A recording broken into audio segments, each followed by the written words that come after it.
think the biggest thing to remember, especially with the campfire, is that you need to have a trial and error attitude. It's okay to try things. Always have a backup recipe or two in that cooler just in case. Don't be afraid. It's really a much easier experience than you think. All right, so I'm going to prepare some roasted stuffed mini peppers. This is an appetizer that we like to prepare right before dinner because it's really quick and you can use it on a really hot fire like we're getting ready to have right now. So what I have here is goat cheese mixed with herbs. This can be any herbs that you like. Right now we have chives and parsley in here. We have the peppers that have been pre-slit. You could do this at camp or at home.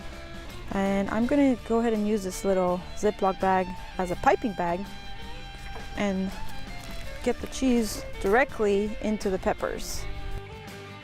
A lot of people ask us, should I worry about these seeds that are in the peppers? And you really do not need to worry about these at all. There's, just a handful in here and they'll cook right down.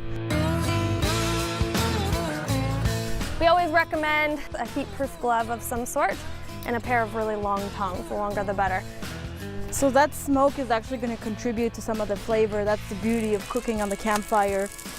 Cast iron is really going to give you that char that you're looking for.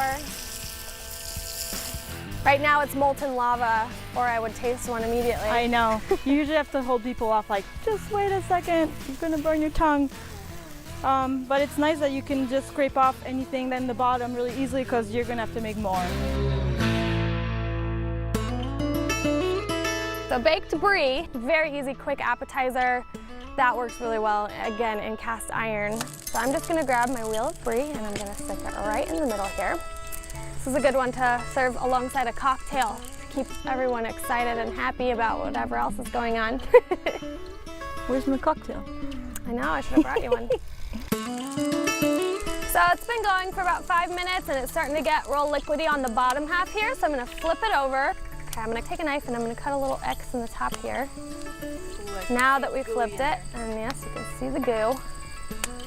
There we go, this is what we're looking for. And right in the middle there, man is going to sprinkle some brown sugar. And then I need some pecans. We're from the South, so we like to call them pecans. They will toast very quickly. Now the thing with this dish is that everyone wants to go for it, but nobody wants to be the first one. Yeah, this will definitely cause a serious feeding frenzy though, so be ready.